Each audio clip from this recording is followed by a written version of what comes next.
Hello and welcome to Interprepedia. My name is Rosa, I'm an interpreter, and in this video I am going to share with you how to become an interpreter in 10 steps. Before we start, I would like to point out a few things.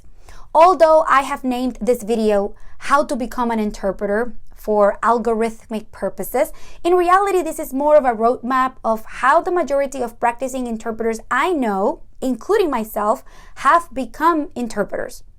Evidently, there is more than one way to achieve this, and in a perfect world, we would all have the will and the opportunity to attend a prestigious university to get a bachelor's degree in translation and interpretation, followed by a master's degree in conference interpreting with extensive internships here and there, to eventually become interpreters for the United Nations and live happily ever after. But we are not in a perfect world, and interpreters are needed in many situations, from medical appointments, insurance claims, and even in war times, as we are witnessing right now.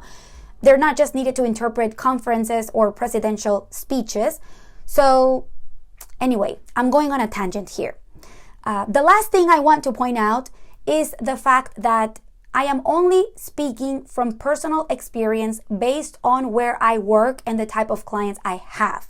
So obviously, if you are tuning in from a different part of the world, this may not apply to you, as different countries have different regulations to practice translation and interpretation. With that being said, let's get started. Obviously, the core skill needed to work as an interpreter is being highly proficient in at least 2 languages. Now, if you speak 2 languages already and you're wondering if your proficiency is enough to actually work as an interpreter, you can take a language proficiency test. In my case, for example, I have a degree from a higher education institution in a country where Spanish is the official language. So for most intents and purposes, that alone can serve as proof of my proficiency in Spanish. However, I had to take the TOEFL exam to prove my proficiency in English. I would not say this is mandatory, but I highly suggest you consider it, because some certification programs and potential employers or clients require this, and it can help boost your resume. Much like dancing at your cousin's wedding doesn't make you a professional dancer, being bilingual alone doesn't make us interpreters. I learned that the hard way when I just started and I had to take my first interpreting test, and in spite of knowing pretty much all the vocabulary, I didn't pass the actual interpreting exercises. So take some classes, and I say that in plural because there is not one single course that will teach you absolutely everything that you need to know to work as an interpreter. But you can start small and take a combination of short courses and workshops or webinars to learn about ethics and protocol, how interpreters are expected to work in the field where you want to work, and vocabulary related to that field. It's important to start creating a new resume as soon as possible, even if you have little or no experience working as an interpreter. Preparing your resume will force you to assess your skills, and if you are transitioning from a different career field, you can dig deep into your background to see what skills and experience can be transferred to create your new resume. Once your new resume is done, it will be easy peasy to create your LinkedIn profile. I can tell you that I have found most of my clients through LinkedIn, and since I already made a video with some tips about how to make the best of LinkedIn if you are an interpreter or translator, I would like to invite you to check it out. Another very important step is to take time to learn about the language services industry. I suggest you do some research to learn about professional associations for interpreters, credentials or certifications in the field that you're interested in working, language services providers, because those are the companies that hire or subcontract interpreters, and also learn about fellow interpreters.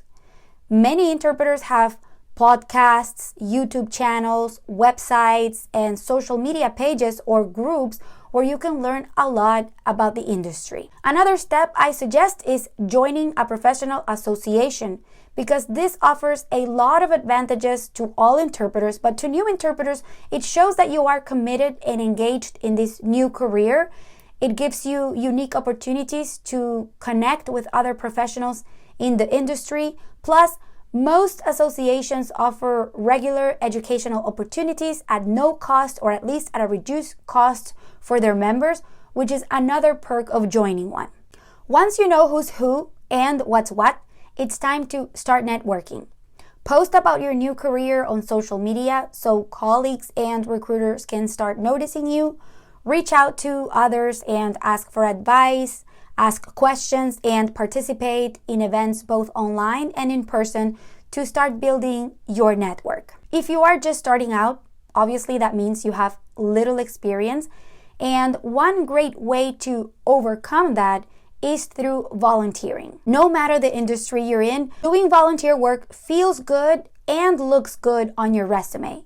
Volunteering offers a lot of advantages because it gives you the opportunity to meet new people who can later become potential clients.